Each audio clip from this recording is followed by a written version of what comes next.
É com muita saudade e satisfação que o movimento independente 50-50 de advogadas gaúchas retoma as suas atividades nesse dia 22 de fevereiro de 2021. O nosso movimento independente 50-50 de advogadas gaúchas é um movimento social que luta pela igualdade de gênero, equidade de raça e etnia na ordem dos advogados do Brasil e na sociedade civil em geral.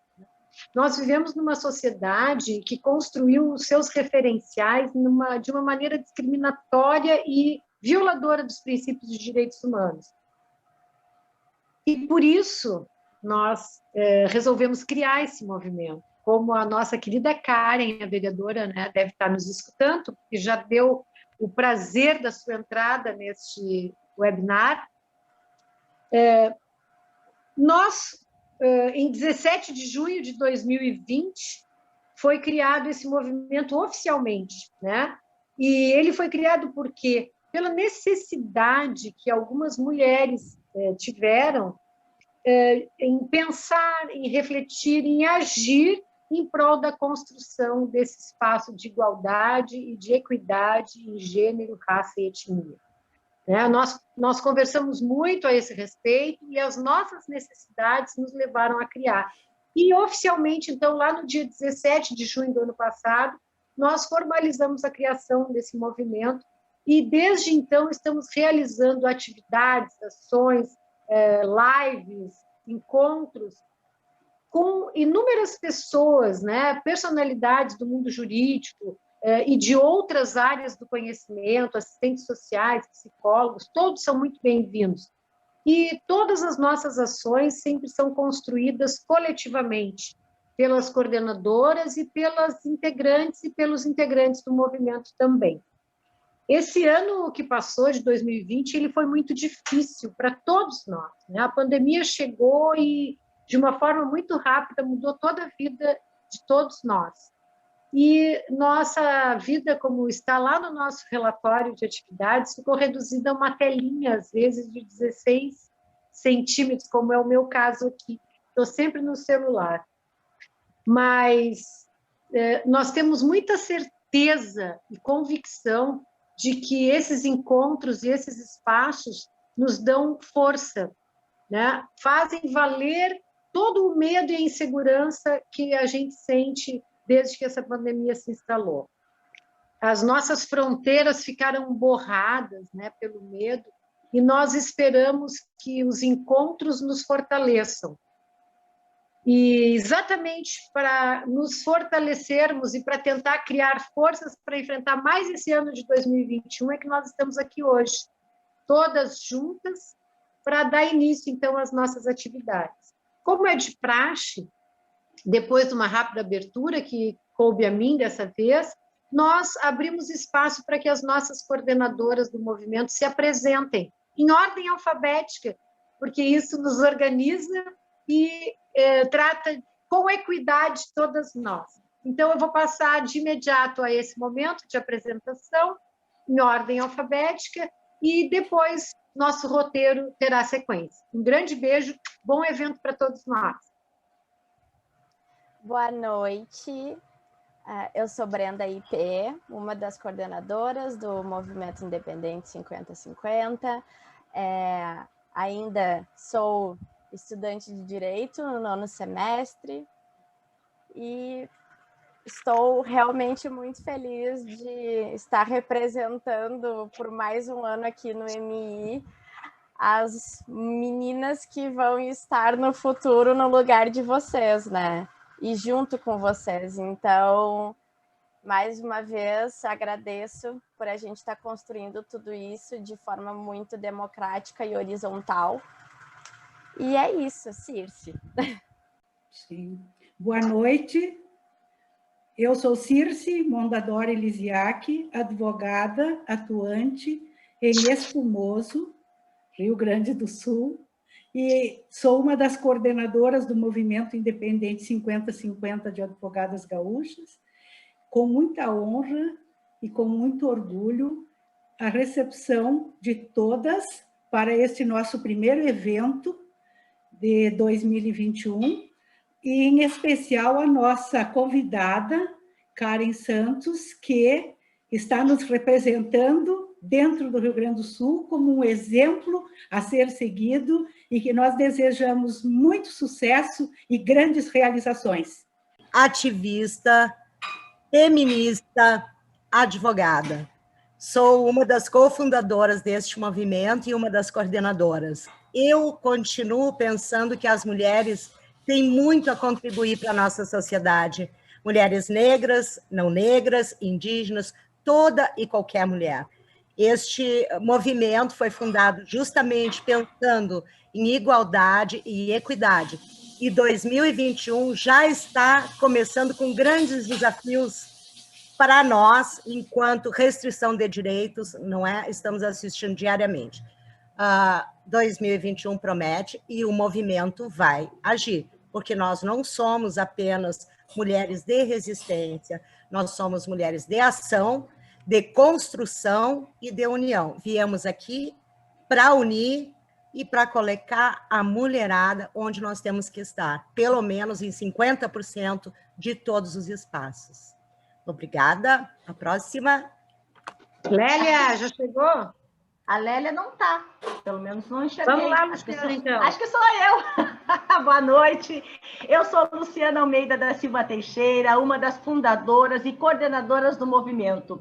Estou muito feliz em começar esse 2021 te recebendo, Karen Santos, uma mulher no poder, uma representante, e é por isso que nós lutamos dentro do movimento, como ativista, como feminista. Eu também acredito muito que nós podemos e devemos estar em todos os espaços. E começar o ano, começar o movimento com a presença de uma vereadora mais votada, era tudo que eu queria.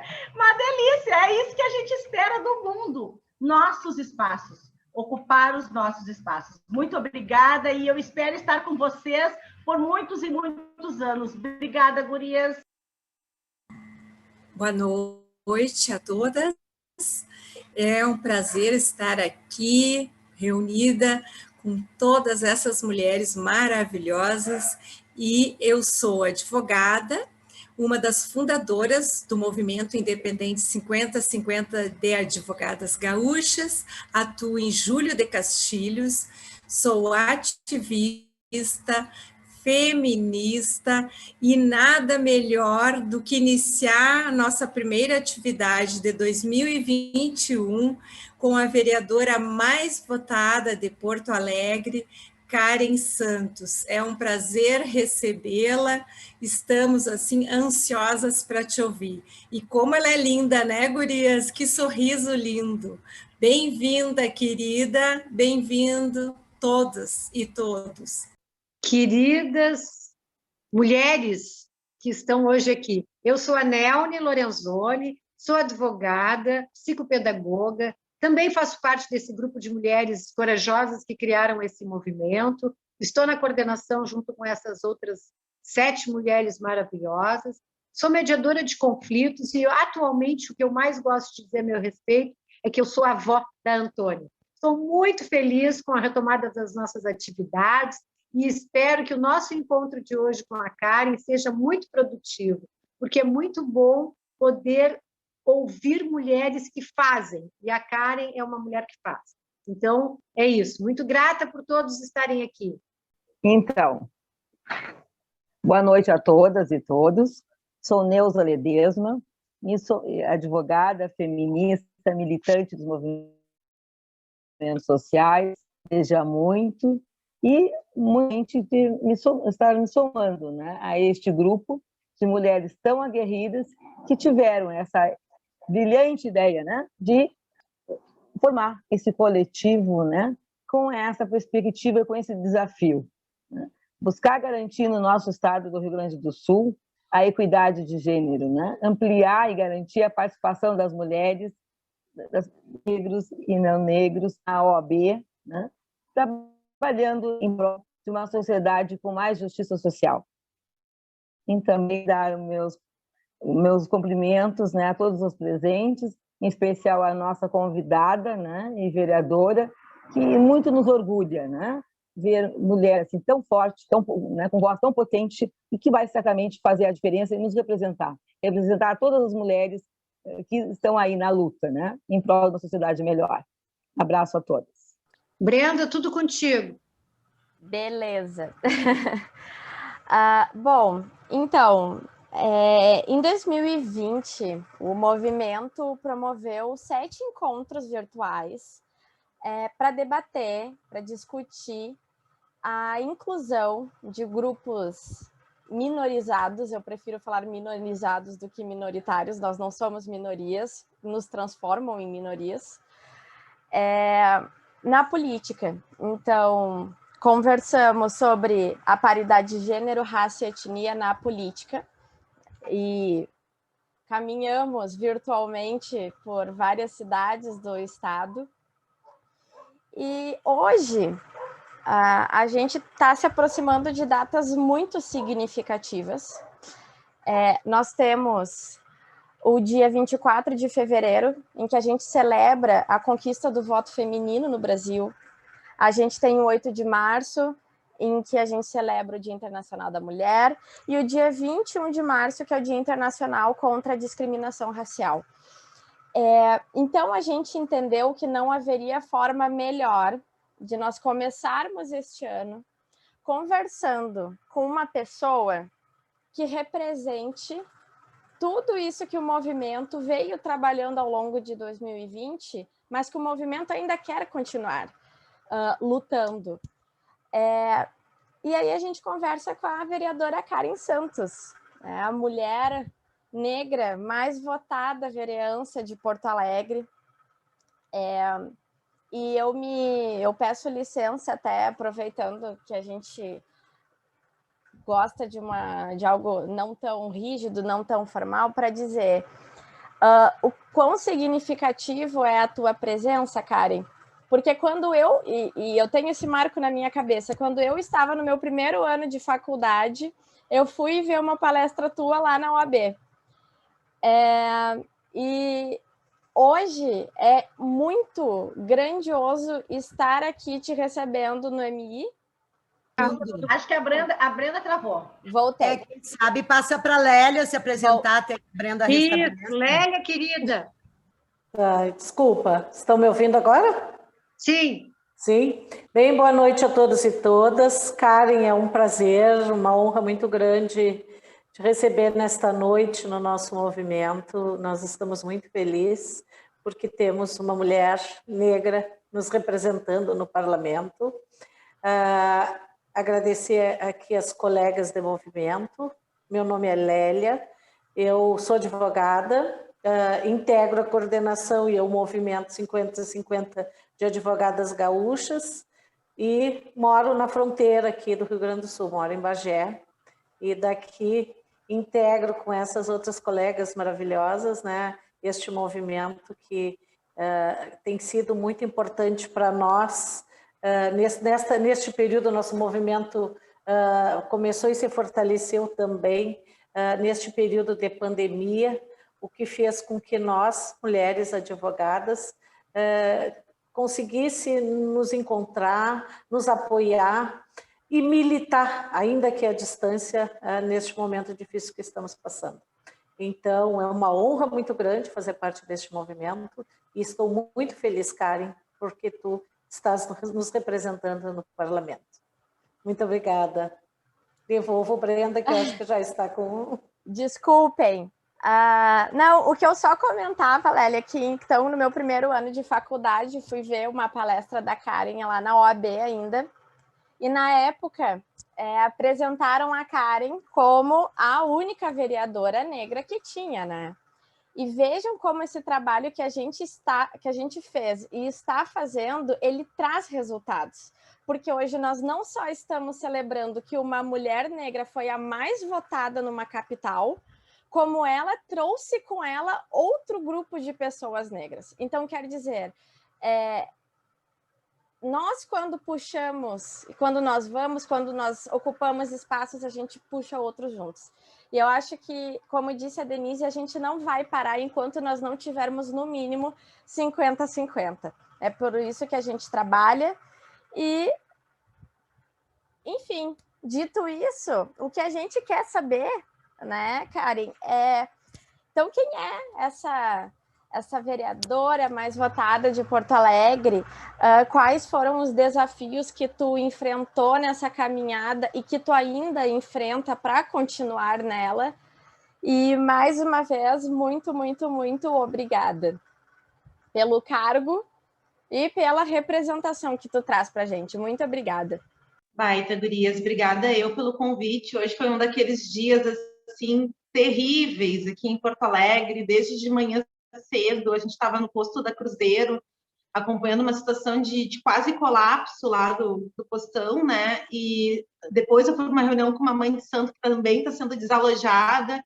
Aí viemos aqui para a Câmara de Vereadores, boa parte dos vereadores comemorando, né, que a prefeitura não vai seguir as restrições. O próprio governo Mello, né, permitiu que não haja uma restrição 80%, 90% do nosso comércio. Então, um clima de normalidade, ao mesmo tempo que a gente está com 98% dos nossos leitos de UTI. Tem 105 pessoas na fila hoje para conseguir acessar o oxigênio. E a gente não conseguiu avançar em nada hoje de tarde, sabe? Eu acho que isso foi um baita de um retrocesso, assim. Eu acho que é um pouco desse movimento, né? De ao mesmo tempo que a gente está dentro, né? Estamos hoje dentro da Câmara de Vereadores, 5 vereadores negros, 4 vereadoras negras eleitas, mas a correlação de força segue muito desfavorável, né?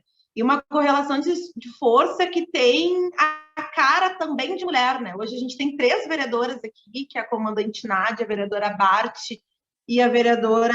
Eu tô com a Nadine na cabeça, mas não é a Nadine, é a Bart, é a comandante Nádia... Ai, qual é o nome da... Não é a Tanise. Tem mais uma vereadora que estão encabeçando, assim, tudo que tem de mais reacionário do negacionismo e do extremismo dessa direita conservadora, assim, sabe? Então a gente vê muito esse embate dessa polarização, né? Ao mesmo tempo que temos mulheres, hoje temos 11 mulheres eleitas aqui na Câmara de Vereadores de Porto Alegre, também é um marco dessa luta das mulheres por equidade, nos remete de novo na importância da gente ter o debate interseccional de raça, gênero e classe, sabe? Porque são mulheres que estão defendendo o retorno das aulas, mesmo com a pandemia, né, quase beirando o colapso do nosso sistema de saúde, os ônibus superlotados, e elas encabeçam esse movimento extremista, assim, de negar tudo aquilo que a ciência vem apontando, né, querendo enfiar cloroquina nas pessoas, assim. Então, hoje o dia foi de uma baita de uma derrota. A gente achou que ia conseguir, a partir dos dados, né, de superlotação, mudar um pouco a discussão do retorno às aulas e da necessidade de investimento massivo de recurso público para combater a pandemia. E hoje à tarde foi um circo de horrores, assim, sabe? Uma corrente muito forte para que se mantenha a economia ativa. Não entrou o debate de auxílio municipal e emergencial.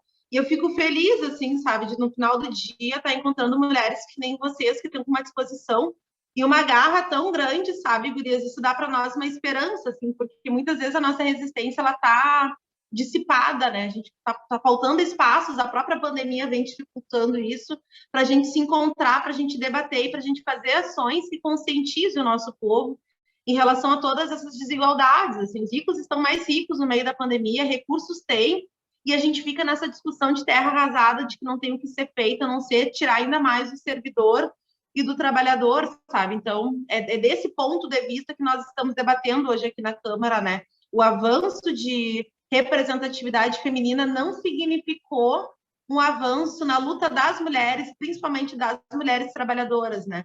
A nossa campanha, é a campanha do Povo que Batalha, ela é encabeçada no nosso coletivo, eu faço parte do coletivo Alicerce, basicamente um coletivo de mulheres, né, mulheres trabalhadoras, desde o serviço público até as trabalhadoras terceirizadas, trabalhadoras desempregadas, e a gente sempre tenta dar muito esse tom, né, para o nosso debate político de quem é a cara da classe trabalhadora brasileira, até porque tem correntes do classismo, do marxismo, sempre colocaram uma perspectiva de um trabalhador, ou homem branco, fabril, né, que não reflete a realidade brasileira. Assim. Então, o nosso coletivo ele se forja muito com esse intuito de compreender a realidade brasileira, esses 520 anos, que quase 4 séculos foi de escravização, um país extremamente segregado, que é pautado ainda pela lógica do agronegócio, do extrativismo, pautado pela exportação, ou seja, a nossa economia ainda é pautada de fora, né, por demandas de produção de commodity, a gente não consegue ter uma rota própria de desenvolvimento que permita a gente fazer uma discussão dos direitos básicos que estão previstos lá na Constituição de 88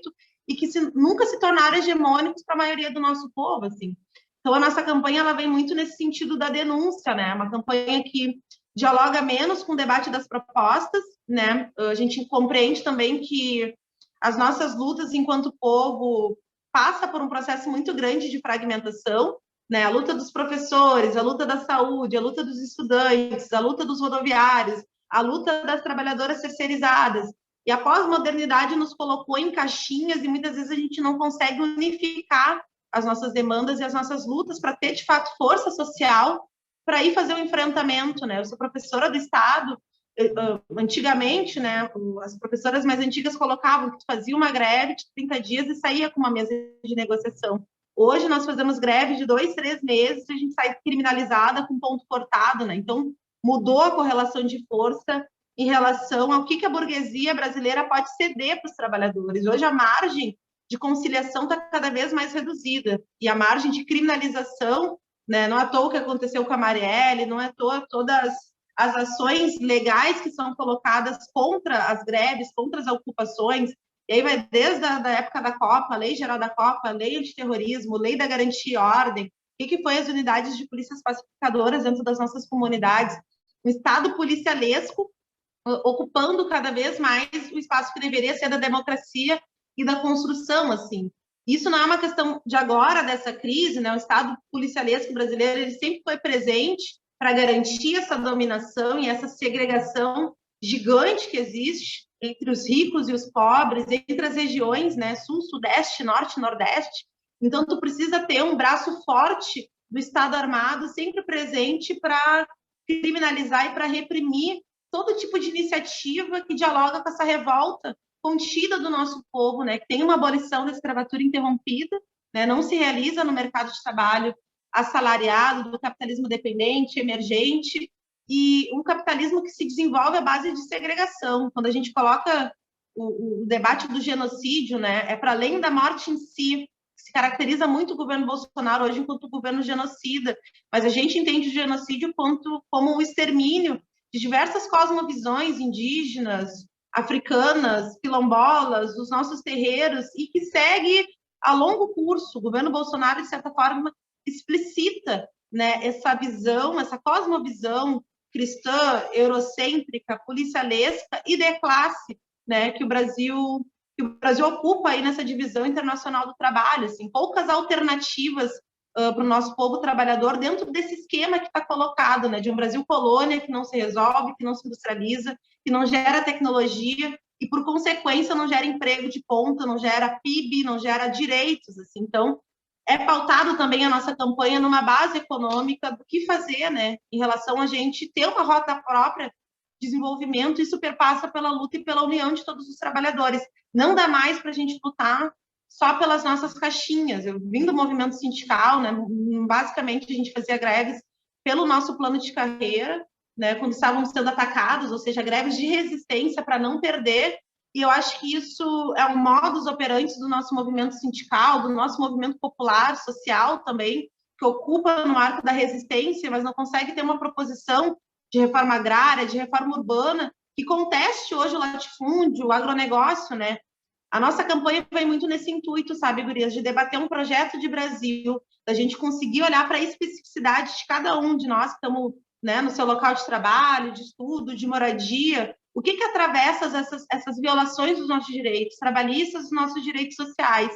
Debater muito em cima da revolta do nosso povo, né? O nosso povo vem sendo educado por uma apatia política muito grande. Isso se expressa no bolsonarismo, isso se expressa nos votos brancos e nulos. Como é que a gente consegue dar assunto para as pessoas e consegue estar conectado, né? Elaborando materiais, panfletos, jornais, a partir dessa discussão, na forma e no conteúdo que o nosso povo se comunica. A nossa campanha foi de muita panfletagem, a gente distribuiu mais de 500 mil de materiais, sei lá, 50 dias de campanha. Uma campanha militante, né? Que as pessoas que iam para a rua tinham esse compromisso não só de entregar o material, né, mas conseguir dialogar e estar preparado para conseguir escutar a revolta do nosso povo, né, que é uma revolta com a esquerda, né? É uma revolta com o político, é uma revolta muito grande, uma desilusão muito grande com o sistema econômico, com o sistema político que se reflete disso, e como é que a gente conseguia ter relação de confiança com essas pessoas, assim. Isso é anterior da nossa campanha para esse ano, né? Desde 2016, a primeira vez que a gente debate, não, vamos disputar a cidade, não adianta a gente só ficar falando para o movimento estudantil ou para o movimento sindical, a gente precisa conhecer a cidade de Porto Alegre, conhecer os problemas a fundo, né? Do DEMAI, do DMLU, do lixo, da poda de árvore, da regularização fundiária, da falta de creche, da violência. A gente queria conhecer um pouco mais a fundo, e conhecer a fundo e se envolver, né? Ter militância calibrada para conseguir compreender e atuar a partir desses problemas específicos, entendendo que a gente não vai resolver nada no imediato, mas que a gente tem que, algumas coisas, conseguir mobilizar e movimentar para que a gente consiga acumular em cima disso, né? Não só ficar com o nosso programa máximo de revolução, de mudanças estruturais, mas como é que a gente calibra isso em cada luta que o nosso povo enfrenta, assim. E o nosso povo é um povo muito revoltado, ele se revolta com o aumento da passagem, ele se revolta com a falta de funcionário para atender no posto, com falta de vaga em creche, com os assédios morais e sexuais no âmbito do trabalho. Eu acho que é ali que a gente é importante e é necessário, né? Não só para ficar no especificismo ali da pauta, mas para conseguir mostrar essas relações que existem, né? Desse sistema de poder que opera segregação o tempo inteiro, assim, e a gente conseguir forjar uma identidade de classe, que é algo que eu acho que há muito se desfez no nosso país, né? Porque a pós-modernidade também nos colocou nas caixinhas, né? Mulheres, negros, indígenas, aí tem as pautas corporativas de cada profissão, e muitas vezes a gente não consegue pensar qual é o sentido de todas essas reformas, qual é o sentido de todos esses ajustes, que Brasil é esse que eles estão projetando para nós, né? Em cima do nosso sufoco, em cima do nosso lombo, assim. Então, é uma campanha de muita denúncia. Desculpa. Oi. Nós vamos cair a qualquer momento, voltamos no mesmo link, tá? As colegas colocaram no chat, mas talvez não tenham lido, tá? Aí voltamos para continuar. Assim? Isso, por favor. Tá. Então, mais para colocar para vocês, assim, a campanha do Povo que Batalha, uma campanha de muita denúncia e pouco, se eleita for, irei fazer. Tem um lugar comum do político profissional, que é a campanha de promessas, né? Só que muitas vezes essas promessas, é isso, assim, envolvendo as pessoas na elaboração do material, né? A gente fez mais de 13 materiais, desses, né, 500 mil que a gente distribuiu.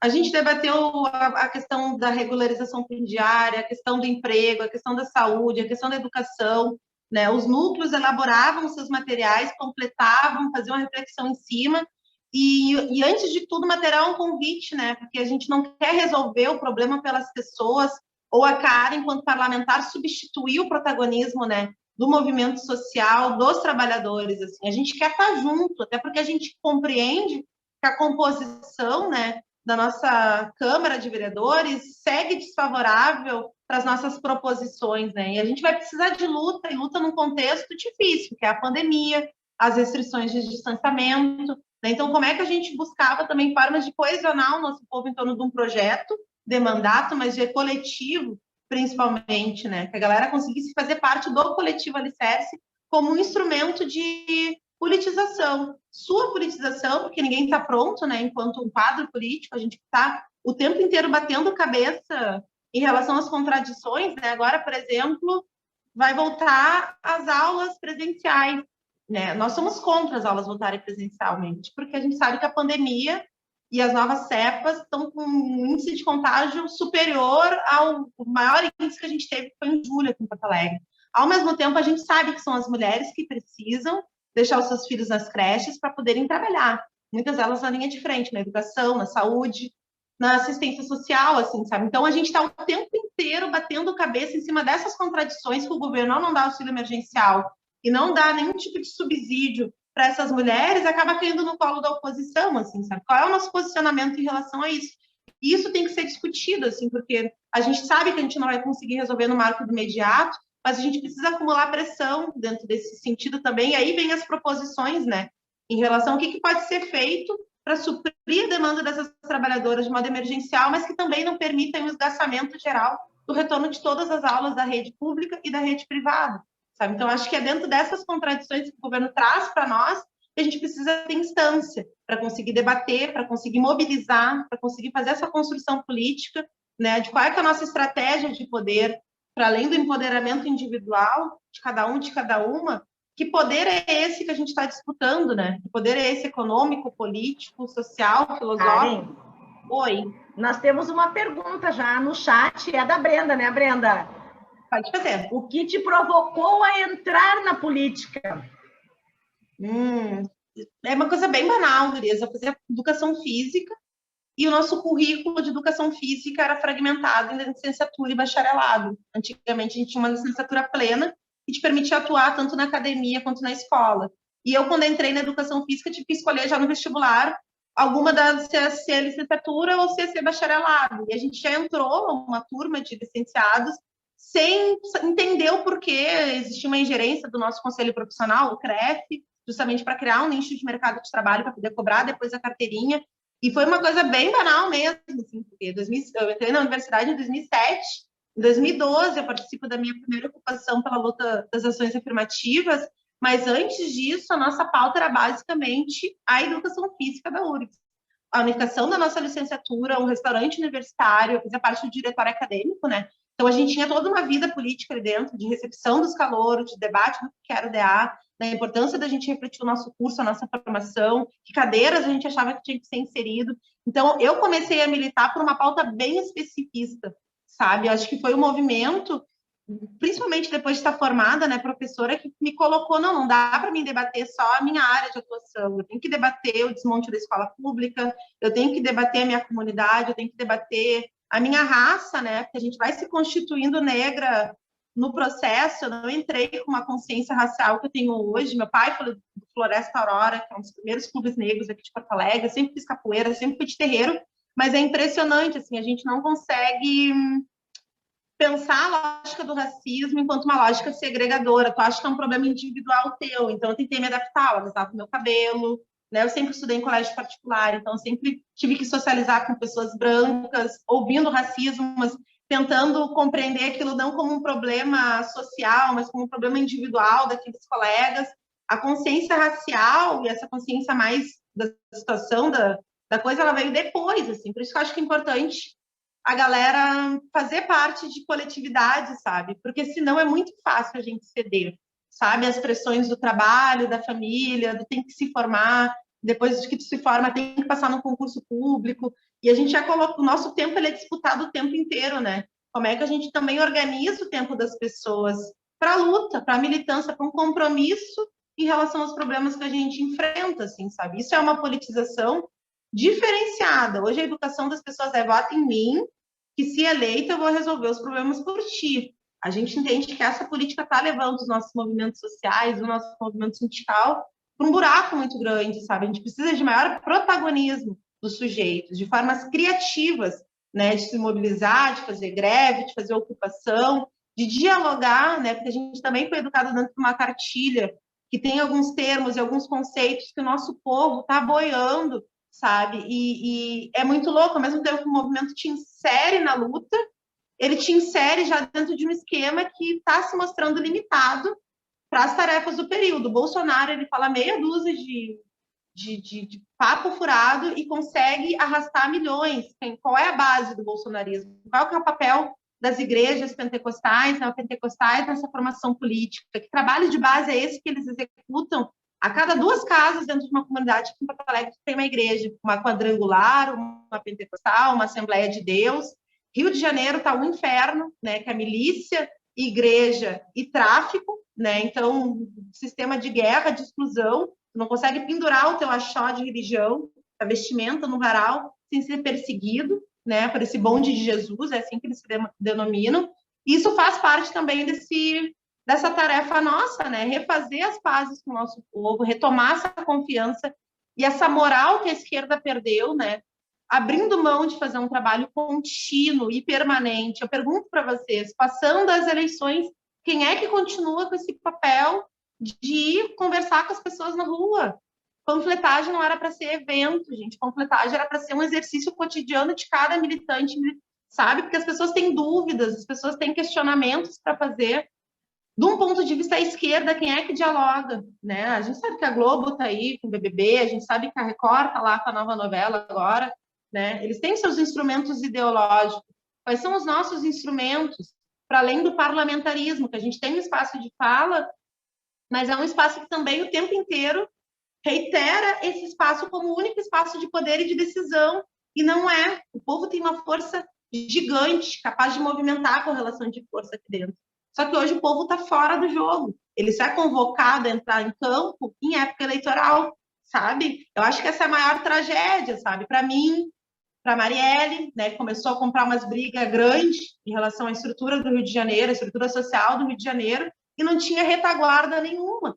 Qual é a nossa retaguarda, né, antifascista, para a gente conseguir bloquear o ascenso dessas ideias reacionárias? A gente precisa ter um movimento massivo. Apesar da pandemia, a gente precisa trabalhar para ter poder, para ter maioria, independente se o povo votou no Bolsonaro ou aqui em Porto Alegre votou no Mello, assim, sabe?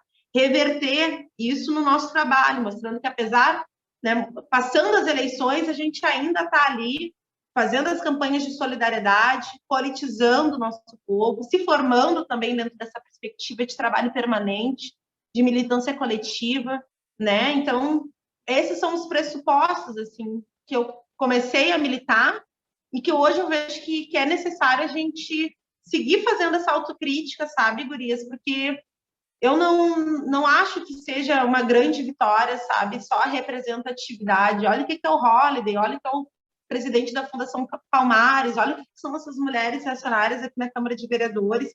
A pauta das mulheres e dos negros e negras está sendo cooptada por uma direita liberal, né? E como é que a gente vai conseguir discutir isso com o nosso povo sem estar nas estruturas onde o nosso povo majoritariamente está, né? Boa parte das mulheres pretas não tem ensino superior, elas não circulam, elas não leem Djamila, elas não leem Angela Davis, elas estão lá no trabalho precário. E se eu não tiver disposição de ir lá para tentar minimamente contribuir com a auto-organização delas, elas não vão me reconhecer enquanto uma liderança, sabe? Eu acabo sendo uma liderança de uma vanguarda, mas a vanguarda está sucumbindo nela mesma. A gente está com muita dificuldade de dialogar para além das nossas bolhas, né? Eu acho que isso é algo que a gente vai ter que tentar aí nesses 4 anos, mostrar trabalho, né? Para além do produtivismo aqui de projeto de lei, eu acho que está bem difícil da gente conseguir aprovar alguma coisa vindo da oposição nesse contexto aqui, é mostrar trabalho embaixo. Em todas as lutas, a gente tem que estar lá, dando assessoria jurídica, muitas vezes as mulheres não têm um advogado, dando assessoria política. O que tu precisa? Precisa de 3 mil panfletos, precisa de um ônibus para mobilização, precisa de um carro de som passando na tua comunidade. Vamos fazer um mutirão para não ficar só dependendo do Estado, vamos tentar trabalhar a força que a gente tem e que muitas vezes a gente delega, né, para um outrem resolver. O que a gente consegue resolver por nós mesmos? Então, fazer muito mutirão, mas essa lógica de não ser assistencialista, mas de mostrar que isso deveria estar sendo cumprido enquanto uma política pública, que recurso tem, né, e que é uma questão de uma opção dos governantes, dos empresários que sustentam esses governos. Então, está sendo um mandato bem de baixo, assim, sabe, Gurias? Estou tentando não tirar o pé da rua, estamos mantendo as panfletagens semanais, aí 10 mil panfletos saindo. Queremos esticar ainda mais isso, porque a gente hoje está só no centro da cidade, a gente quer retornar para as comunidades que a gente entrou de forma organizada, aí fazendo os pedidos de providência, de poda, esgoto, luz, ônibus, e os pedidos de informação, usando esses instrumentos jurídicos que a gente tem aqui hoje, e convocando as pessoas a pensar movimentos que nos ajudem a blindar o governo Bolsonaro e o governo Mello. Estão muito alinhados aqui, mas a gente ainda não tem corpo para chamar um fora Mello, né? Marquesan, a gente conseguiu ter corpo para chamar um fora Marquesan no primeiro mês de governo. Ele mudou a rotina das escolas, as comunidades foram para a rua, pintaram as escolas e chamaram o fora Marquesan. Vamos chamar, diferente. Oi, desculpa. Não, é que eu já havia me inscrito ali, porque senão a gente perde o fio e a gente queria te perguntar tantas coisas. Né? Como eu vi ali também, eu acho que as gurias vão te ler o chat ali, o que as pessoas estão colocando, né? Marcelo e outras e tal. E eu tenho perguntas em nome do movimento, para que a gente objetive um pouco, porque a gente tem muita sede de saber coisas de ti, o teu posicionamento com relação a determinadas coisas. É possível fazer assim? Luciana, tu lê o chat, tu e a Maria Leonor aí? Sim. E depois eu faço as perguntas? Obrigada. Temos uma pergunta da Neone, que diz: quais dificuldades enfrentaste na campanha por ser mulher negra? E eu já vou complementar, eu acho, com a pergunta da Lélia, porque também diz na sequência, em algum momento nos locais fora da militância, te sentiu discriminada por ser uma mulher que tem uma atuação política partidária? Para tentar ser objetiva, Gurias, eu sou assim, a rainha de me perder no pensamento.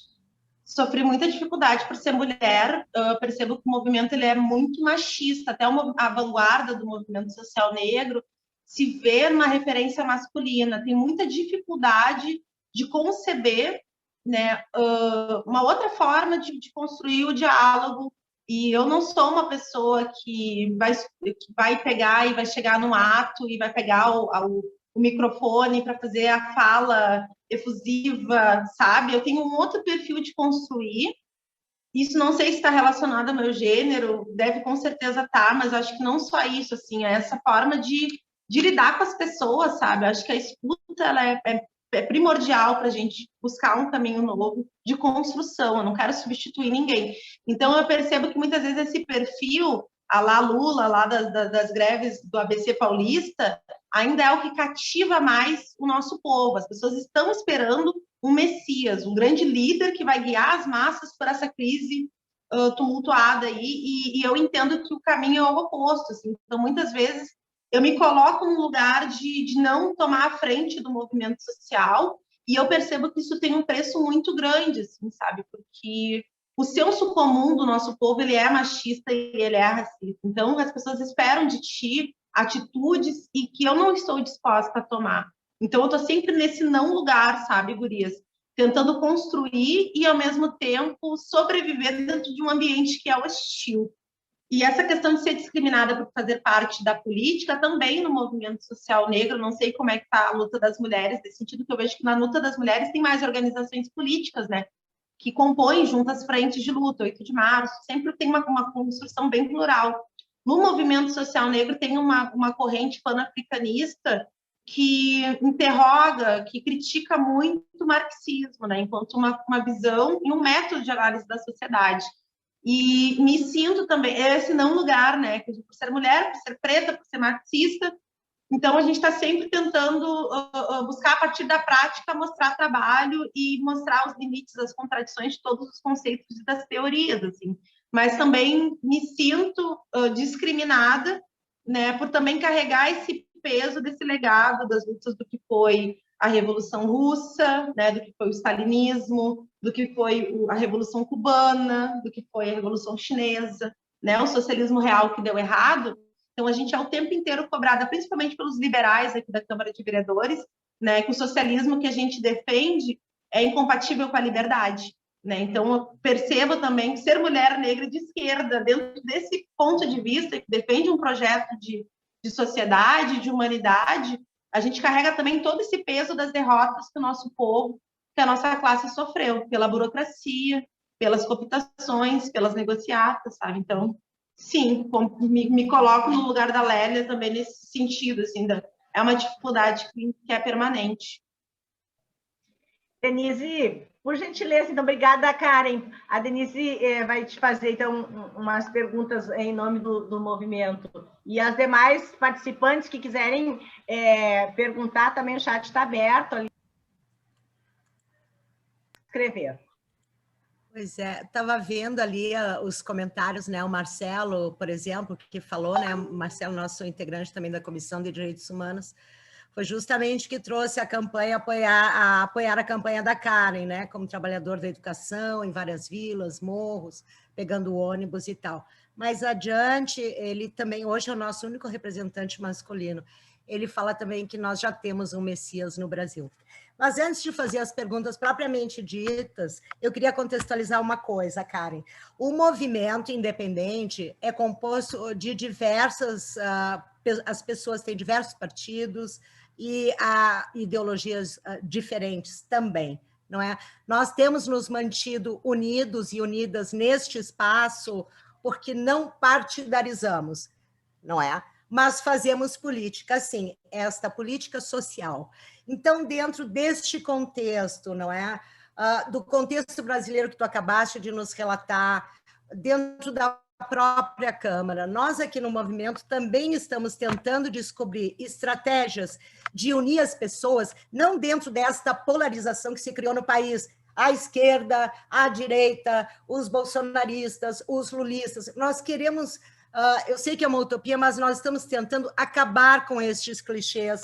Nós queremos uma outra forma de fazer as coisas, nós queremos uma outra forma de fazer política, embora a gente saiba que a política se faz também dentro dos partidos. Mas o nosso movimento tem a intenção de ser suprapartidário, que pode parecer utópico, mas temos conseguido nos manter, não é, neste espaço, mas também não podemos nos alienar do que está acontecendo no resto do país. Agora, puxa um pouquinho o assado, então, para formular as perguntas. Nós temos aqui, na nossa capital, por exemplo, onde tu és vereadora, nós temos pessoas passando fome. Ontem mesmo conversamos com o teu mandato e outros mandatos de outros vereadores, com diversas forças, parceiros, comissões. Pessoas, mulheres e crianças, principalmente, que estão passando fome, não têm o que comer. Não é? Então, já que a assistência social cabe ao município e ao Estado, que é o que nos interessa aqui, porque no Brasil, infelizmente, neste momento, nós não temos nenhuma ingerência, mas os nossos espaços, sim.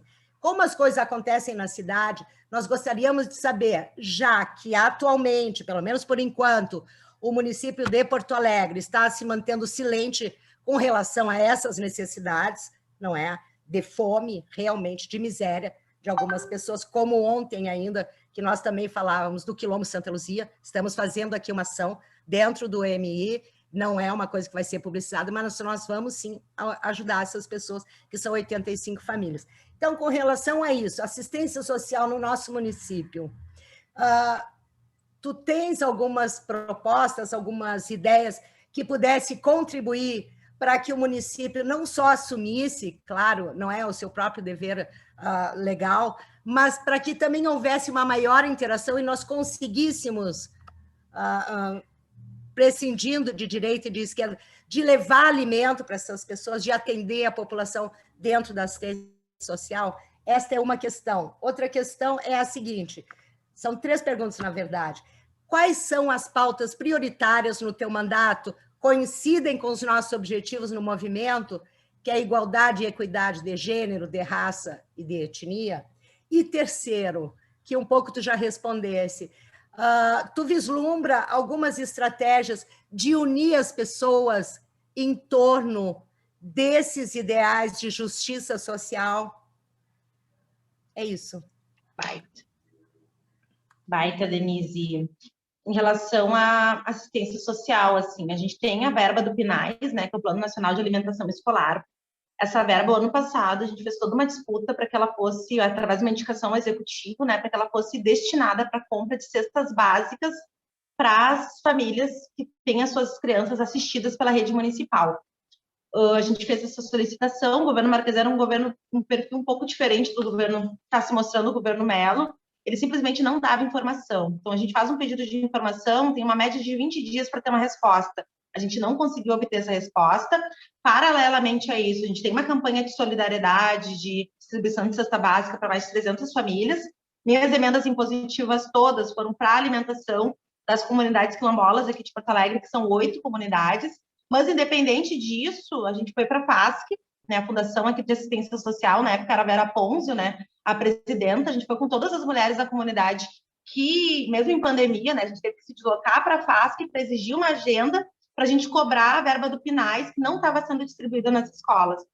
A verba foi distribuída um mês apenas, né, que foi o mês de setembro. A gente foi para as escolas fiscalizar essa verba, porque tinha algumas cestas básicas que vinham uma cesta básica completa, tinha outras escolas que estavam recebendo só os mantimentos não perecíveis, né, perecíveis, o ovo, o legume, e tinha escolas que não tinham chego cesta básica nenhuma, né? Todo esse processo nosso deu uma representação no Ministério Público de Contas, justamente para a gente questionar para onde foi os recursos de mais de 10 meses de pandemia, para onde foi os recursos da verba do PNAES, né, que estava sendo que era para ser destinada mensalmente para as escolas, aí uma verba de quase 4 milhões de reais para a compra de insumos, né? E isso não aconteceu. Pode dizer para nós o que é PNAES? É o Plano Nacional de Alimentação Escolar. É um recurso que vem diretamente do governo federal para a merenda da escola. Com as escolas fechadas, a gente debateu que esse recurso fosse para comprar cestas básicas para ser distribuída para a comunidade escolar, assim. E esse recurso nunca chegou. Representamos ao Ministério Público de Contas. Essa discussão foi aberta a um inquérito, uma investigação, que a gente ainda não conseguiu ter acesso ao parecer, mas essa semana já a gente está indo novamente lá para a FASC, aí com a nova secretária, a nova presidenta da fundação, solicitar para ela que agora que as escolas não vão reabrir, né, que a gente consiga usar esse recurso para a distribuição dos insumos. E o segundo é o FunCovid, né, que é um fundo, né, um fundão aqui todo mês, a Câmara de Vereadores deposita nesse fundo todos os recursos que a gente não utilizou de verba de gabinete.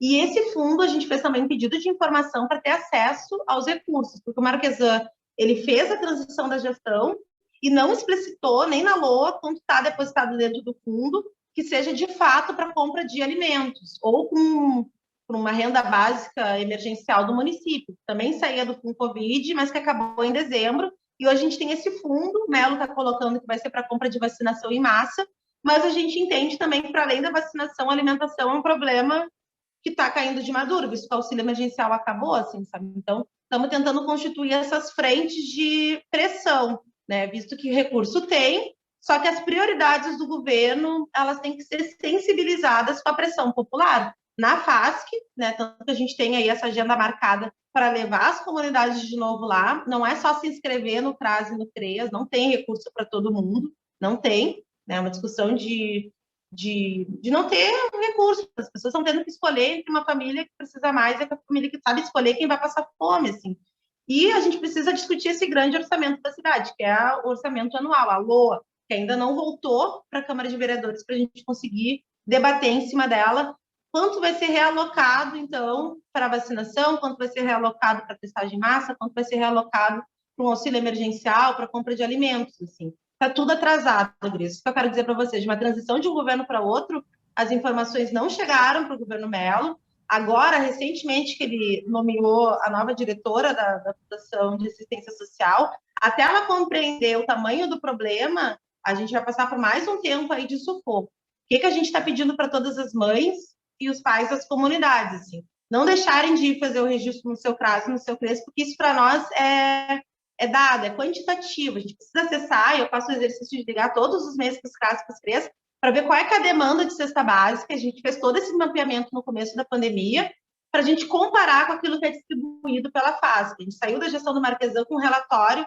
de todas as cestas que foram entregues, o relatório não bateu com a realidade, a gente anexou isso também na nossa representação no Ministério Público de Contas, e agora é esperar para ver o que né, o TCE, né, o Tribunal de Contas do Estado, vai atuar a partir aí dessa representação que a gente fez. Mesma representação a gente fez sobre o transporte coletivo, da dívida de 60 milhões dos empresários de ônibus. Até agora não veio nenhum parecer, né, veio um parecer prévio, mas não veio nada concreto que nos permita discutir com o setor hoje que quer aumentar a passagem aqui da cidade. Então, a gente tem o tempo da burocracia, sabe? O tempo da Câmara, do Executivo e o tempo do Judiciário, que não é o tempo do nosso povo. Assim. Isso, para mim, é muito, muito preocupante, porque a gente, utilizando todos esses caminhos, né, que estão colocados hoje para nós, o que faltou para a gente conseguir movimentar essas estruturas, sabe? Eu boto muita fé que está faltando unificar todas essas campanhas de solidariedade que existem, não é só do Alicerce, tem outras campanhas que estão rolando. Por que a gente não unifica tudo isso? Ao invés de nós ficarmos tirando da classe média e dando para os pobres, por que a gente não unifica tudo isso e não vai fazer uma pressão em conjunto na FASC, sabe? Eu acho que é o que faltou ano passado, porque foi só nós, e eu acho que é o que vai fazer a diferença esse ano para a gente ter celeridade nesses prazos, assim. Em relação aos compromissos do mandato, primeiro é fiscalizar os contratos públicos, né, com as terceirizadas, as prestadoras de serviço, boa parte da corrupção, do assédio sexual, do assédio moral, das violações trabalhistas se dão a partir dos trabalhos terceirizados e parceirizados. Boa parte da nossa assistência social é parceirizada, então, aos maristas, aos batistas, aos franciscanos, aos católicos. A gente tem muito pouco de assistência pública, gratuita e laica, né? Boa parte do recurso vai direto para essas instituições filantrópicas, a gente tem que discutir o que significa isso, para quem é assistido, mas também para os trabalhadores que têm que se submeter a esse tipo de contrato, e que agora na pandemia estão tendo que trabalhar, porque senão vão ser demitidos, né? Na assistência social aconteceu isso, nas creches conveniadas aconteceu isso também, não tem essa de fechar. Se fechou, a prefeitura rompe o contrato, então terceirização para nós é um problema. As gurias agora do município aqui de Porto Alegre, a gente conseguiu fazer um contrato temporário de 6 meses, possível de ser prorrogado por mais 6 meses, que para nós foi uma baita de uma vitória, sabe? Não foi o concurso público, foi um processo seletivo, mas a gente entende que 5 anos de empresa Multiclean, aquelas mulheres não aguentavam mais, sabe? A gente está na justiça agora para elas receberem as verbas rescisórias, o contrato terminou em dezembro e elas ainda não receberam. Assim. Então, dedicamos um tempo grande do nosso mandato mobilizando essas categorias que estão passando por esse processo hoje de terceirização, que é as mulheres pobres, preta, da periferia da cidade, que tem que se submeter a esses contratos para conseguir sobreviver, assim. A discussão da LOA, para nós é fundamental, nosso povo aqui também foi muito educado a discutir o OP, né? O OP é uma parte muito pequena do nosso orçamento, o grande orçamento da cidade, as grandes isenções, as grandes exonerações de impostos, quem são os devedores dos cofres públicos, né? Isso é uma discussão para nós que é fundamental, porque discute a crise a partir daí. Os governos estão dizendo que não tem recurso para pagar o servidor, que não tem recurso para aumentar a nossa rede de SUS, e ao mesmo tempo a gente tem que contrapor isso dizendo que tem recursos, o nosso povo tem que se apropriar da LOA. Então, um dos grandes compromissos do nosso mandato é que a galera participe da LOA, construa as emendas impositivas, que agora cada vereador tem direito, mas discuta também quanto está destinado para a educação, por que está sendo destinado tanto recurso para publicidade, né, denúncia que a gente fez muito no ano passado, em meio à pandemia, e que segue nesse governo também, e a gente precisa munir o nosso povo dessas informações, para que a gente pare de ser logrado, de que não tem recurso, de que não tem de onde tirar, né? E eu acho que, em última instância, é isso, é contribuir com essa formação política de base, o mandato trazendo essas informações privilegiadas que a gente tem acesso aqui dentro e colocando isso nas pautas de reuniões mais básicas ali, da poda, da capina, do esgoto, da falta de creche, para a galera se apropriar da política enquanto um instrumento de debate de cidade, não só o debate da sua rua ou do seu bairro, né? Normalmente uma comunidade disputa com a outra no OP por um recurso mínimo do orçamento participativo, e a gente deixa de fazer uma discussão de cidade e de economia, sabe? Então, eu acho que são essas grandes funções do nosso mandato, e que estão atravessadas por um recorte de raça e de gênero, sabe? A gente consegue debater com as mulheres, com os negros e negras, a partir dessas grandes discussões, assim, porque é esse povo que é impactado pelos contratos, pelas partidarizações, e que fica refém dessa pequena política, né, partidária eleitoreira, que trabalha muito com a lógica de curral eleitoral. Ah, o meu bairro é lindo, o meu bairro não sei o quê, né? Temos mais perguntas no chat. Do professor Marcelo. Ele pergunta: você disse que hoje tivemos realmente uma grande derrota na Câmara. Nossa esperança institucional está na bancada de oposição da Câmara, uma vez que, com marcos, professores da RME perderam seu plano de carreira e tiveram, no mínimo, 1/3 de seu salário sequestrado. Minha dúvida é se em nossas pautas, numa representação majoritariamente conservadora e de direita, tanto dos professores como das comunidades da cidade em questões básicas, nunca teremos o quórum suficiente para aprovar. Conseguiremos aprovar pautas dos servidores e populares que possam contrabalançar as políticas públicas neoliberais, tanto do governo Mello como da maioria da Câmara?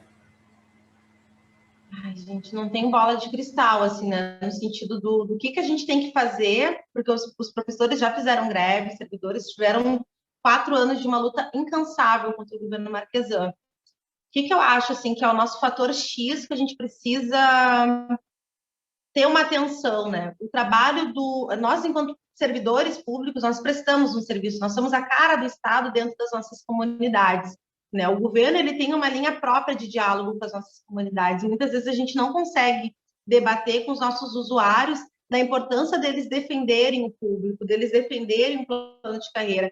Porque nessa crise que está colocada, o servidor foi tido como um vilão, como um privilegiado, né? E a gente não conseguiu ainda contrapor essa narrativa, porque ao mesmo tempo que a gente tem estabilidade, a gente tem um plano de carreira, a gente está se defrontando, por exemplo, com as terceirizadas da escola, que ficaram janeiro sem receber salário, dezembro recebendo R$300, novembro tendo que ir para a rua para lutar, sabe? E faltou essa empatia da categoria também, né? Então agora a gente quer empatia desses segmentos da nossa comunidade escolar, sendo que quando elas estão na rua, né, também não tem essa mesma mobilização e esse mesmo intuito, assim. Então, quando eu digo que as lutas estão fragmentadas, é que o nosso povo não se enxerga na pauta do outro, não se enxerga na luta do servidor. Karen, desculpe te interromper, mas a Janine está comentando também no chat. Eu sou secretária de escola pública de rede estadual. Durante todo o ano letivo de 2020, apenas 2 vezes veio verba para a cesta básica, então complementando.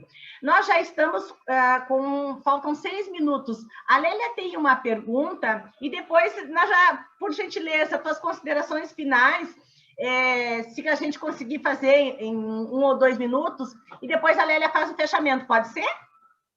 Então, Lélia, passo para ti, então, a pergunta que você quer fazer para Karen, e depois já te ouvimos em considerações finais, e a Lélia faz o nosso fechamento. Desde já agradeço a todos que participaram pelo chat. Bom, Karen, com relação à participação popular, através dos fóruns, das conferências e dos conselhos, né? Eu participo de conselhos de direitos no meu município, e a gente tem observado, não só no meu município, mas em todo o país, a dificuldade de atuação nos conselhos, a dificuldade da valorização e do trabalho dos conselhos de direitos e da participação popular na administração pública.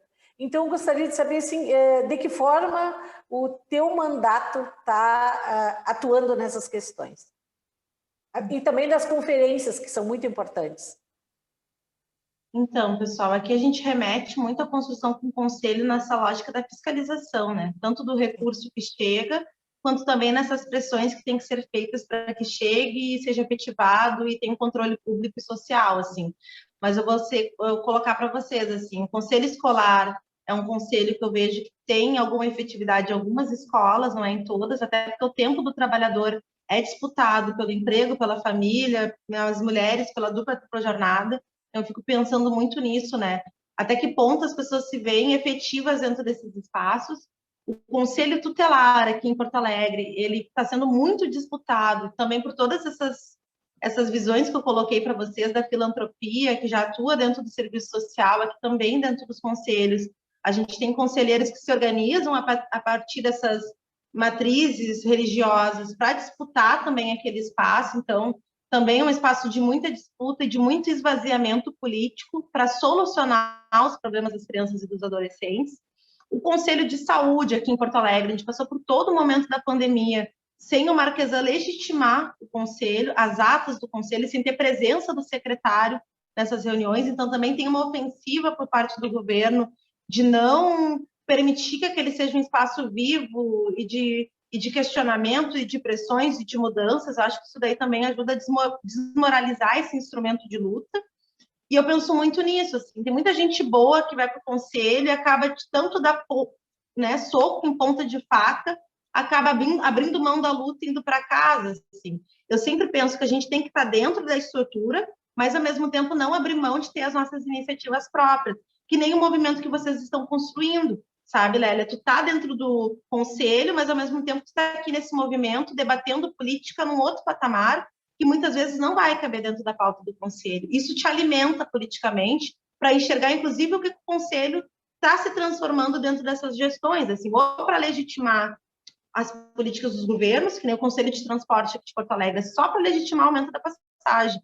Nós, enquanto trabalhadores e usuários, somos minoria. Então, são umas estruturas que estão sendo minadas por dentro. E ao não servirem mais enquanto um instrumento, a gente cria outros, assim, sabe? Outros instrumentos feitos por nós e com controle de fato social, assim. Isso vai desde o regimento, do estatuto, da composição, das formas e das metodologias que a gente vai ter que elaborar para captar esse perfil de trabalhador, que é um perfil de trabalhador de 10 horas de trabalho, de 12 horas de trabalho, dupla, tripla jornada, né, em casa. Então, acho que cada vez mais a gente vai ter que se desdobrar para conseguir ser atrativo e ser efetivo, né, nas nossas reuniões. Assim, a galera às vezes cria aquela angústia de uma reunião que encaminha outra reunião e a gente nunca vai para a luta, nunca vai para a ação, né? Então, acho que essas expectativas, como é que a gente busca por fora, enquanto movimento social, sanar, assim, sabe? Onde a gente tem mais liberdade de construir. Karen, desculpe te interromper, mas só falta 1 minuto e meio e nós queremos muito te agradecer. Vou passar direto para a Lélia para fazer o nosso encerramento e certamente vamos ter outros e outros encontros. Muito obrigada. Certo, bem. Agradecer imensamente a presença da Karen e dizer aqui que falar sobre igualdade desse gênero, raça e etnia na política é falar sobre democracia e coragem. É convidar todos e todas para continuarem a lutar, a resistir, a elevarem suas vozes e a se fazerem ouvir. Somente através da igualdade teremos efetivação da democracia no nosso país, com a presença de homens, mulheres, negros, negras e toda a diversidade sexual que temos no nosso país. Nós, mulheres, somos 52% do eleitorado no Brasil, mas somos apenas 15% no Congresso Nacional. Precisamos nos unir para termos mais representantes como a nossa palestrante Karen, e que possam, né, pensar de uma forma mais abrangente na execução, na elaboração, na proposição e na fiscalização dessas políticas públicas que são tão caras para todos e todas.